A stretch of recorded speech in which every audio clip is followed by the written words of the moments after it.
이번 시간에는 외인촌 한번 들어가 보자. 시험 고유번호 997번이네. 김강균의 외인촌인데 우선 김강균이라는 작가를 좀 우선 알아둘 필요가 있다. 김강균은 모더니즘 시를 썼다고 그래. 모더니즘 시의 대표적인 인물이 너희들 알고 있는 정지용. 이런 것들 좀 알아두면 되지.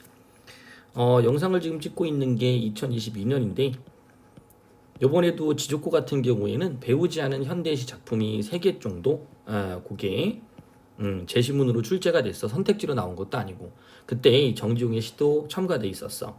자, 이 얘기를 하는 이유는 뭐 때문이냐면 우리한테 잘 알려진 유명한 작가의 시들, 유명한 시들은 언제든지 출제가 될 수 있거든. 그러니까 고등학교 1학년 교육과정에 포함되어 있는 현대시 같은 경우나 고전시 같은 경우는 어느 정도 공부를 좀 해놓는 게 도움이 될 거야.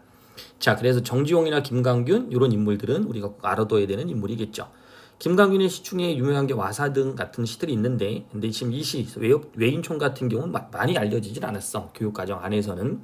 하지만 김강균의 모더니즘의 특징을 알 수 있는 작품 중에 하나지. 그런 작품으로 또 있는 게 대생이라는 작품도 있어. 그래서 회화적인 이미지를 중심으로 전개하는 시의 특성이다 라고 봐주시면 되겠죠.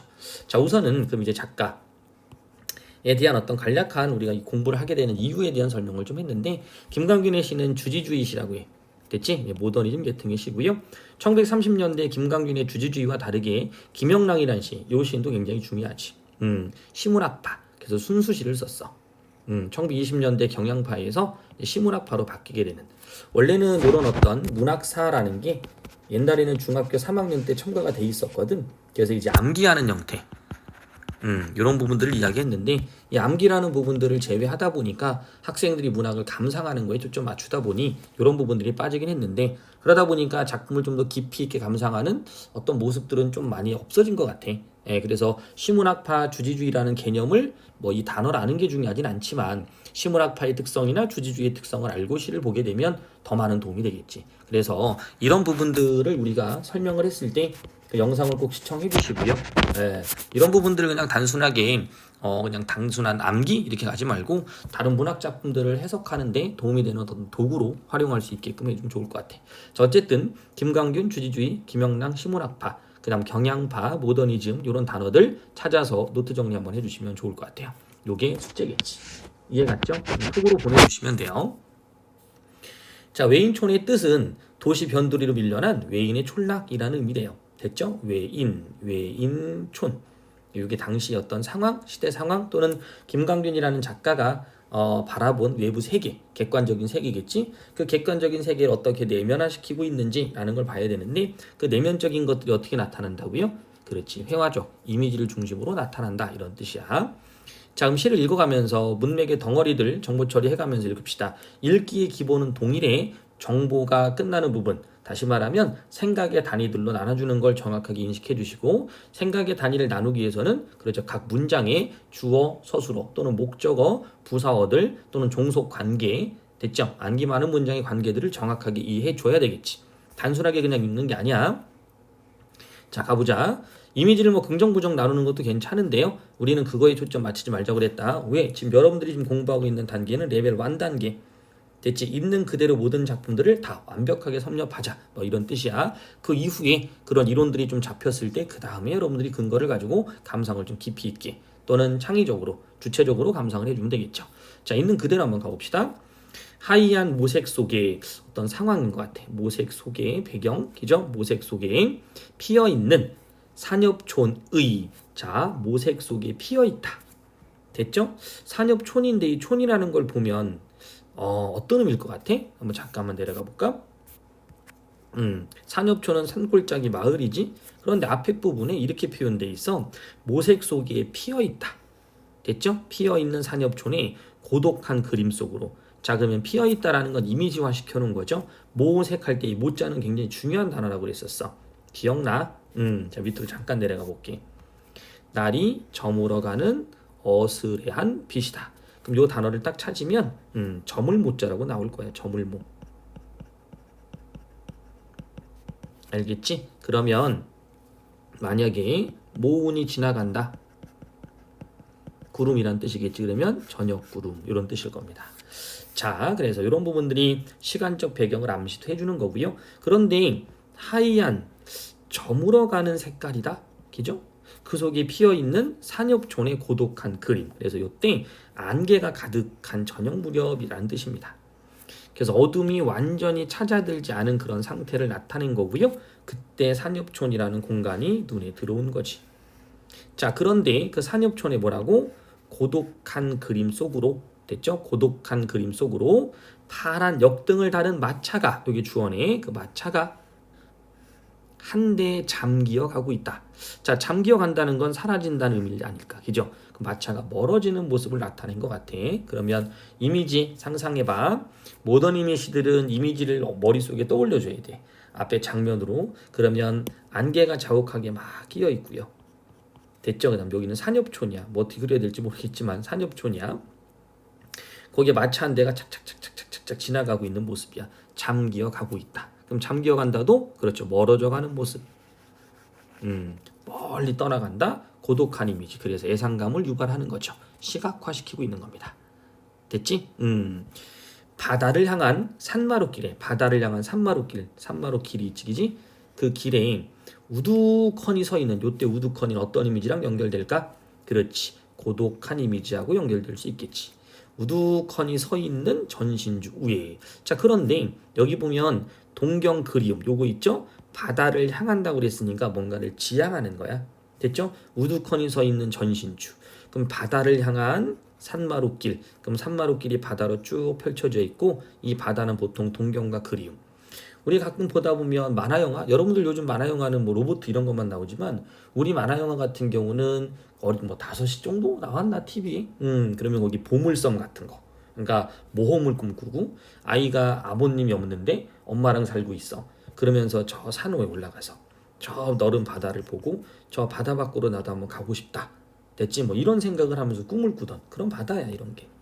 됐죠? 바다를 향한 산마루길에 우두커니 서 있는 전신주 위엔. 됐죠? 우두커니 서 있는 전신주 위에는 지나가던 구름이 하나 새빨간 노을에 시간의 흐름 느낄 수 있죠? 젖어 있다. 촉각적 이미지가 되겠고요. 원경을 묘사하고 있습니다. 자, 그래서 지나가던 구름이 하나 새빨간 노을에 걸려있는 이런 모습들을 좀 보게 되면 실제 화자가 느낀 어떤 고독감 여기에 초점을 맞춰주시면 좋고요. 보기 같은 것들이 등장을 하게 되면 아마 이런 부분들이 또 연결이 돼서 나올 거야.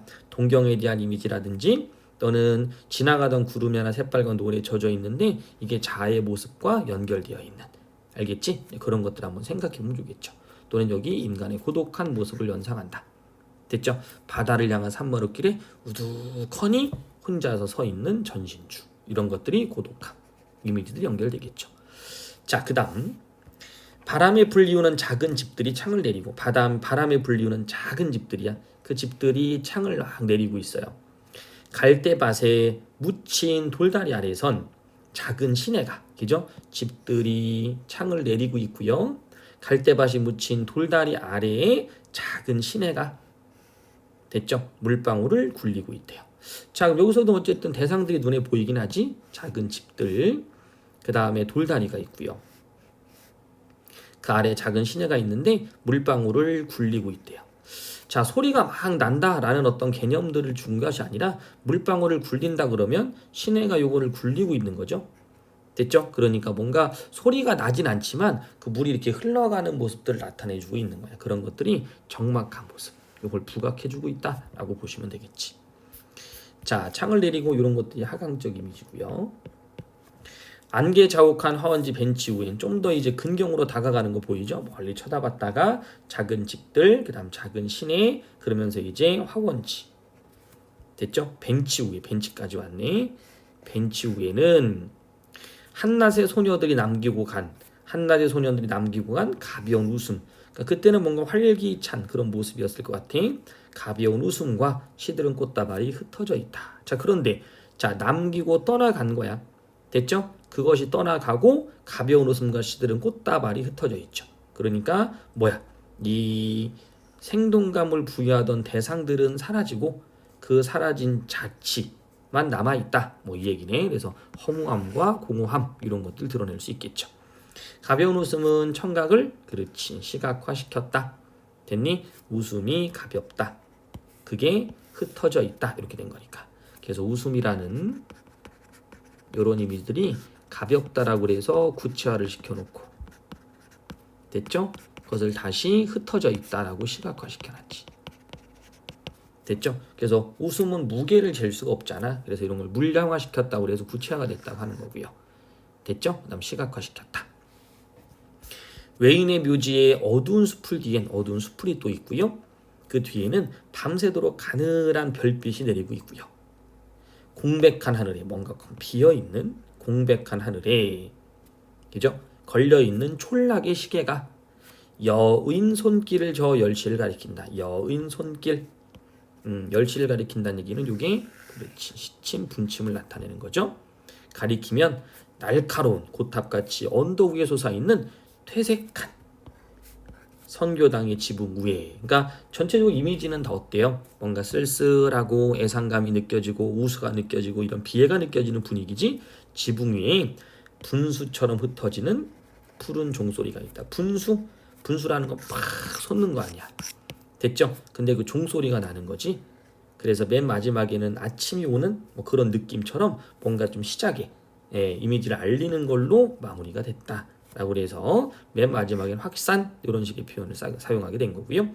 그 다음에 여기 지규 쓰여 있고요. 그 다음 푸른 시각이죠. 종소리는 청각이고요. 그러면 시각이 청각화야 청각이 시각화야. 그러지 종소리가 푸르러진 거니까 청각의 시각화라고 해주셔야 되겠지. 됐죠? 전체적인 흐름을 한번 읽어봤고요.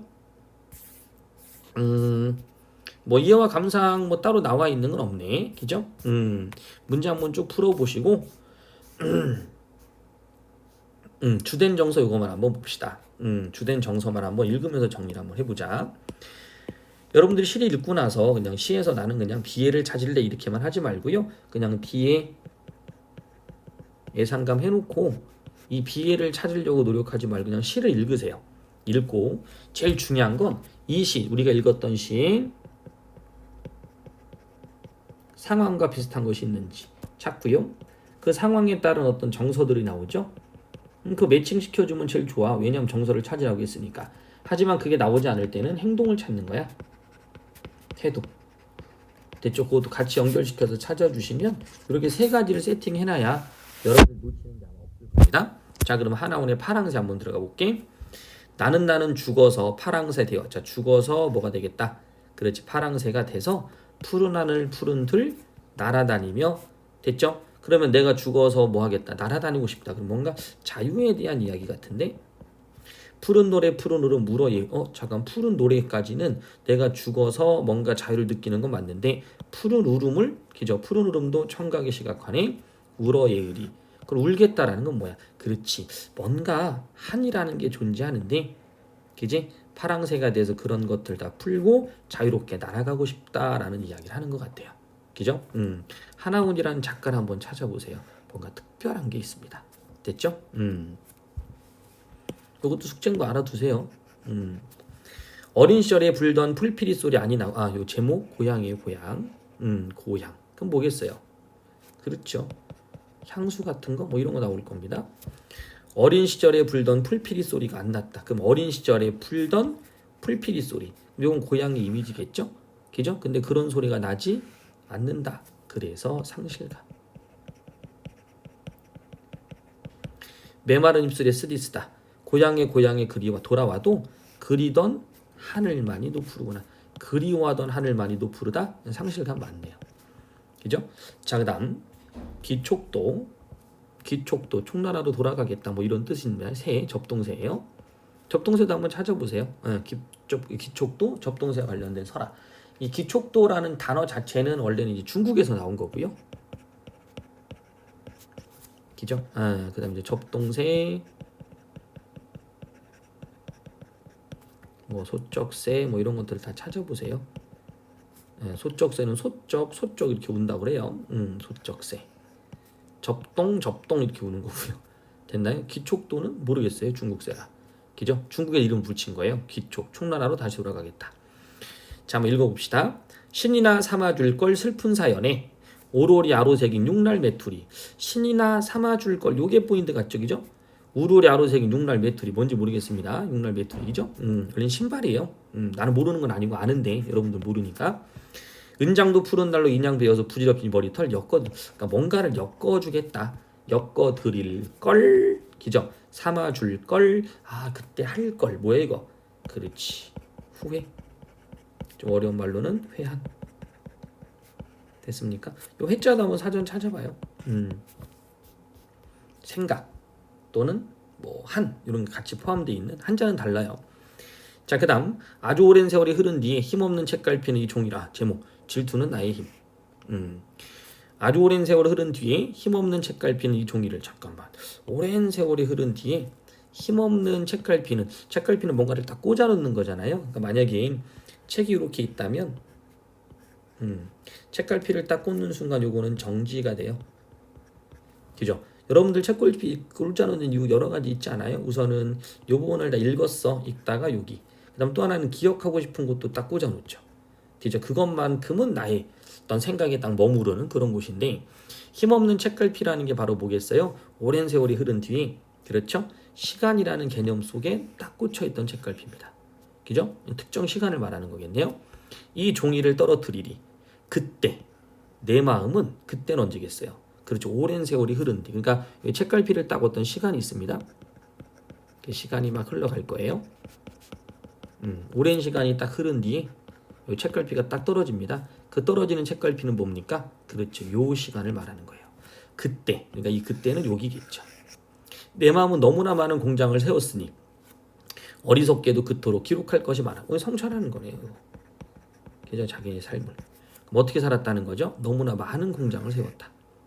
어리석게도 기록할 것이 많았구나. 그러니까 뭔가 막 욕망 이런 것들을 추구하며 살았다, 이런 얘기 같아요. 그죠? 도봉. 산새도 날아와 우짖지 않고 구름도 떠가곤 오지 않는. 아이고 아무도 없어요. 됐죠? 인적근이 홀로 딱 봤네요. 앉은 가을산의 어스름 호이호이 소리 높여 나는 누구도 없이 불러보나. 그렇죠. 내가 부르는 사람이 있어요. 기자 이렇게 부르는데 누구도 없이, 그러니까 그 사람의 실체는 없지만 그 사람을 나는 불러보고 있는 거죠. 됐죠? 그러니까 이건 뭐예요? 고독 이런 거 찾을 수 있겠네요. 우수 이런 거. 우리 답은 5번 해주시면 되겠죠. 자, 전체적으로 뭐 이국적 이미지라든지 뭐 이런 것들은 다시 한번 보시면 될 것 같고요. 시상전개 방법 체크 한번 해주시면 되고요. 됐죠? 우선 기본적으로는 1차의 공부는 뭐다? 레벨 1 단계는 있는 그대로 정확하게 우리의 평론가들이나 문학가들이 어떻게 이 작품을 분석하고 있는지 받아들여주자. 그 이후에 너희 생각들을 얘기하시면 돼요. 그런 거 없이 얘기하지 말고. 알아듣겠지? 그래서 그런 정도는 기본적으로 맞춰주자. 됐죠? 자, 그럼 오늘 수업 여기까지.